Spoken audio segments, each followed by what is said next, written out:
Good evening class. But today's topic is chemical foundation of cell. So chemical foundation of cell पढ़ने के लिए सबसे पहले cell introduction देखते हैं सेल का।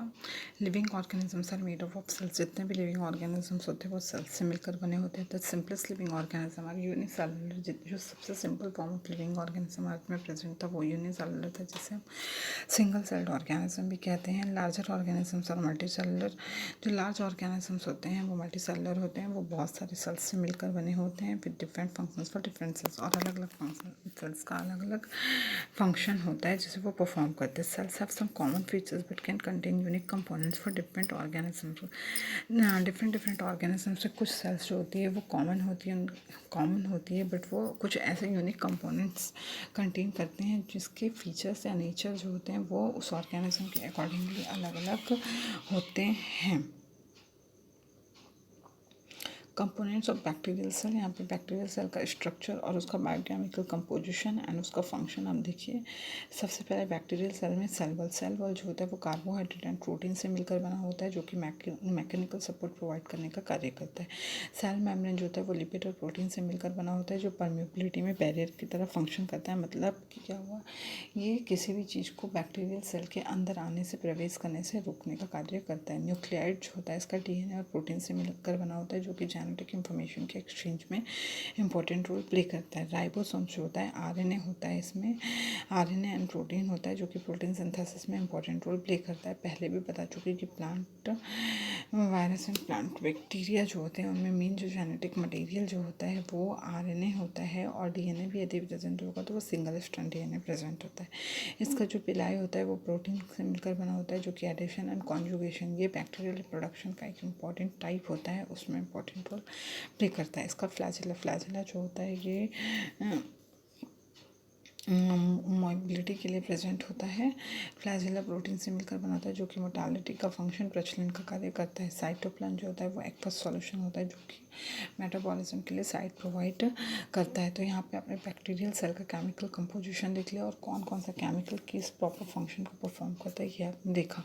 फिर यूकैरियोटिक सेल जो होता है वो प्रोकैरियोटिक सेल से ज़्यादा कॉम्प्लेक्स होता है। इसके बारे में अपन पढ़ते हैं। Have membrane bound nucleus by definition. इसमें मेम्ब्रेन बाउंड मतलब न्यूक्लियर मेम्ब्रेन से कवर्ड किया हुआ न्यूक्लियस प्रेजेंट होता है। प्रोटेक्शन फॉर डीएनए, जो कि डीएनए को प्रोटेक्शन प्रोवाइड करता है और डीएनए मेटाबॉलिज्म के लिए साइट प्रोवाइड करता है। Selective import and export via nuclear membrane pore. Nuclear membrane में पोर लाइक स्ट्रक्चर प्रेजेंट होता है जिसे न्यूक्लियर पोर कहते हैं, और ये जो न्यूक्लियर पोर है वो सिलेक्टिवली परमिएबल होता है। जो चीज़ें उसके लिए आवश्यक होती है वो उसी चीज़ों को न्यूक्लियस तक आने देता है, बाकी चीज़ों को वो बाहर ही रोक देता है। Have membrane enclosed organelles. Membrane के अंदर जो इनक्लोज्ड ऑर्गेनल्स होते हैं वो कौन कौन से पाए जाते हैं। माइटोकॉन्ड्रिया फॉर एनर्जी इन, हम एनिमल्स की बात यहाँ पे नहीं करेंगे। माइटोकॉन्ड्रिया एनर्जी के लिए प्लांट्स में भी पाया जाता है, फंजाई में भी पाया जाता है। Chloroplast for energy in plant. Lysosomes for digestion of unneeded molecules. Compartmental segregation of energy yielding and energy consuming reactions have self to maintain homeostasis and stay away from equilibrium. इसमें compartmental segregation पाया जाता है। आप आगे पढ़ोगे gap junctions के बारे में, जो कि क्या करता है energy yielding and energy consuming reactions को एक दूसरे से अलग, energy consuming and energy yielding जो रिएक्शन जिन सेल्स में होते हैं उन सेल्स को अलग अलग रख के होम्योस्टेसिस को मेंटेन करने का कार्य करते हैं। होम्योस्टेसिस क्या चीज़ होती है ये भी मैं आपको प्रीवियस स्लाइड्स में, प्रीवियस वीडियो में अपने बता चुकी हूँ, और जिसके कारण सेल इक्विलिब्रियम स्टेज में नहीं जाता। सभी सेल अपने अपने प्रॉपर पर्टिकुलर फंक्शंस को परफॉर्म करने का कार्य करते हैं। इसके बाद है animal and plant cells contain unique components. तो फर्स्ट स्लाइड ये एनिमल सेल की, ये मत देखिए, ये है प्लांट सेल की स्लाइड। इसमें आप देख लीजिए कि प्लांट सेल में क्या क्या कंपोनेंट पाए जाते हैं और वो कंपोनेंट क्या क्या इंपॉर्टेंट फंक्शन को परफॉर्म करते हैं। तो यहाँ से अपन स्टार्ट करते हैं। सबसे पहले होता है plasma membrane. Plasma membrane separate cell from environment. Plasma membrane जो होता है सेल को एनवायरनमेंट से सेपरेट करने का कार्य करता है। Regulate movement of materials into and out of the cell, और मटेरियल्स के सेल के अंदर और बाहर आने जाने की क्रिया को रेगुलेट करने का कार्य करता है। Chloroplast harvest sunlight. Chloroplast sunlight store करने का कार्य करता है। Produces ATP and carbohydrates and photosynthesis की प्रोसेस के थ्रू कार्बोहाइड्रेट एंड एटीपी का फॉर्मेशन करता है। स्टार्च ग्रैन्यूल्स प्रेजेंट होते हैं जो क्या करते हैं, temporary stores carbohydrate products of photosynthesis, जो कि फोटोसिंथेसिस के बाद बने हुए कार्बोहाइड्रेट प्रोडक्ट्स को स्टार्च के फॉर्म में स्टोर करने का कार्य करते हैं। Thylakoid are site of light driven ATP synthesis. Thylakoid जो होता है वो फोटोसिंथेसिस में इंपॉर्टेंट रोल प्ले करता है, क्योंकि ये फोटोसिंथेसिस का साइट होता है जो कि एटीपी सिंथेसिस करता है। Cell wall provides a shape and rigidity. Cell wall present होता है जो कि क्या करता है, प्लांट सेल को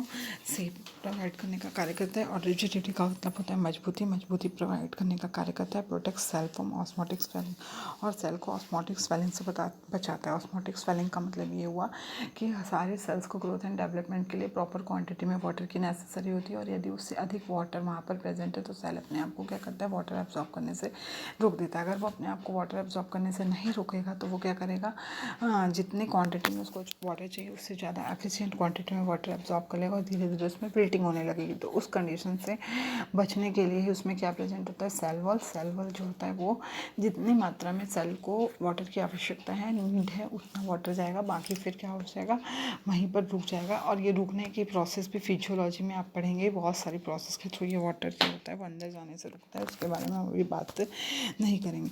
तो अधिक वाटर का चले जाना ही ऑस्मोटिक स्वेलिंग कॉज करता है, और सेल वॉल जो है ऑस्मोटिक स्वेलिंग होने से रोकता है।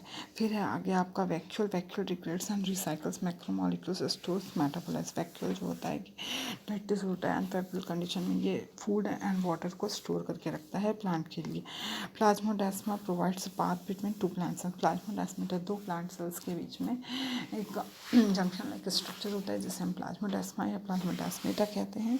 वो क्या करता है, दोनों प्लांट सेल को पाथ आपस में किसी भी चीज़ के एक्सचेंज के लिए पाथ प्रोवाइड करने का कार्य करता है। फिर आता है glyoxysomes contain enzymes for the glyoxylate cycle. Glyoxysome जो ग्लाइऑक्सिलेट साइकिल के लिए एंजाइम्स प्रोवाइड करता है। Cell wall of adjacent cells, दो सेल जो आपस में जुड़ी हुई थी उसकी भी बाउंड्री को हम क्या कहते हैं, सेल वॉल। उसको सेल वॉल ना कह के आप गैप जंक्शंस भी कह सकते हैं। फिर प्रेजेंट होता है गोल्गी कॉम्प्लेक्स, साइटोस्केलेटन। साइटोस्केलेटन के बाद एंडोप्लाज्मिक रेटिकुलम का एक टाइप है स्मूथ एंडोप्लाज्मिक रेटिकुलम। ये क्या है, site of lipid synthesis and drug metabolism. ये होता है lipid synthesis and drug metabolism के लिए साइट प्रोवाइड करता है प्लांट सेल्स को। राइबोसोम्स प्रेजेंट होते हैं, न्यूक्लियस प्रेजेंट होता है, न्यूक्लियस में क्रोमेटिन जीन्स प्रेजेंट होते हैं जो कि जेनेटिक्स को कंट्रोल करने का कार्य करते हैं। न्यूक्लियर एनवलप या न्यूक्लियर मेम्ब्रेन एक ही चीज़ होती है। Nucleolus is site of ribosomal RNA synthesis. Nucleus के अंदर अगेन राउंडेड स्ट्रक्चर प्रेजेंट होता है जिसे न्यूक्लियोलस कहते हैं। ये nucleolus RNA synthesis, ribosomal RNA synthesis के लिए साइट प्रोवाइड करता है। फिर होता है rough endoplasmic reticulum. Rough endoplasmic reticulum जो वो प्रोटीन सिंथेसिस के लिए साइट प्रोवाइड करता है। माइटोकॉन्ड्रियन होते हैं, माइटोकॉन्ड्रिया जो होते हैं वो रेस्पिरेटरी के लिए साइट प्रोवाइड करता है। यहाँ पे क्या होता है, ऑक्सीडाइजेशन मेथड्स के थ्रू एटीपी का प्रोडक्शन, एटीपी का प्रोडक्शन होता है। माइटोकॉन्ड्रिया के क्रिस्टी में इलेक्ट्रॉन ट्रांसपोर्ट सिस्टम चलता है जिसके थ्रू ये जो स्टोरेड एटीपी हैं, जब प्लांट को एनर्जी की रिक्वायरमेंट होती है तो वो इलेक्ट्रॉन ट्रांसपोर्ट सिस्टम के थ्रू फ्री हो जाते हैं, और जहाँ पर भी एनर्जी रिक्वायरमेंट है वहाँ पर जाकर एनर्जी रिक्वायरमेंट को फुलफिल करके प्लांट के ग्रोथ एंड डेवलपमेंट में इंपॉर्टेंट रोल प्ले करते हैं। इस तरह आपने प्लांट का केमिकल फाउंडेशन, प्लांट सेल का केमिकल फाउंडेशन पढ़ लिया। इसके बाद में है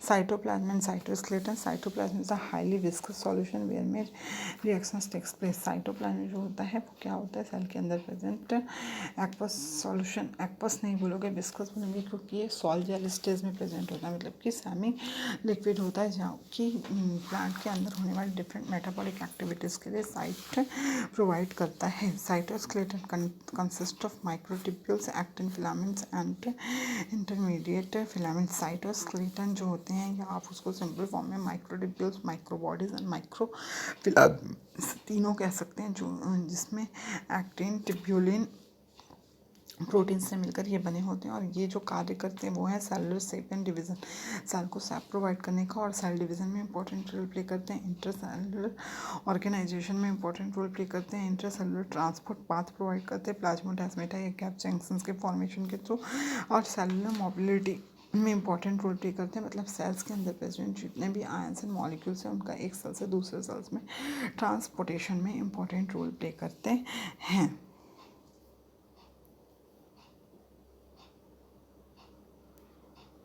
the cytosol is very crowded. यहाँ पे साइटोप्लाज्म का स्ट्रक्चर दिया है, साइटोप्लाज्म में क्या क्या चीज़ें प्रेजेंट होती है उसके बारे में दिया हुआ है। आप देख लीजिए। सेल एनवेलप है जिसके अंदर फोल्डेड प्रोटीन्स प्रेजेंट है। न्यूक्लियस के अंदर डीएनए प्रेजेंट होता है जिसे हम न्यूक्लियाइड भी कहते हैं। बाहर यदि कोई फ्लैसिलेटेड ऑर्गेनिज्म है तो फ्लैसिला भी साइटोसोम से ही होकर जाता है। बाहर आउटर मेम्ब्रेन, अंदर की तरफ inner membrane. Internally ribosome situated होता है और यहीं पे यहीं पे प्रोटीन्स प्रेजेंट होते हैं पेप्टाइड्स के फॉर्म में। Biochemistry is the chemistry of living matter. The basis of all life is the chemical reactions that take place within the cells. जितने भी लिविंग सेल्स होते हैं या जितने भी जीवन है उनका जो आधार है वो क्या है, ऐसे केमिकल रिएक्शंस हैं जो कि सेल्स के अंदर होते हैं। केमिकल रिएक्शंस का मतलब जितनी भी मेटाबॉलिक एक्टिविटीज़ है वो भी तो केमिकल रिएक्शंस हुए। एनाबॉलिक मतलब किसी चीज़ का बनना है, कैटाबॉलिक मतलब किसी चीज़ का टूटना। ये सारा एक साथ केमिकल रिएक्शन है। तो किसी भी लाइफ को सुचारू रूप से, जीवन को सुचारू रूप से चलाने के लिए यही वो रासायनिक घटनाएं या केमिकल रिएक्शंस है जो कि किसी भी लाइफ का बेसिस या आधार होते हैं। अब ये केमिस्ट्री अलाउज फॉर किन किन चीज़ों के लिए बायोकेमिस्ट्री अप्लाई होती है सेल्स में। A high degree of complexity and organisation. किसी भी कोई भी ऑर्गेनिज्म कितना ज़्यादा ऑर्गेनाइज्ड है और कितना ज़्यादा कॉम्प्लेक्स है ये डिपेंड करता है उसकी केमिस्ट्री पर, उसमें होने वाले केमिकल रिएक्शंस एंड एक्सचेंज पर। The extraction, transformation and systematic use of energy to create and maintain structure and to do work.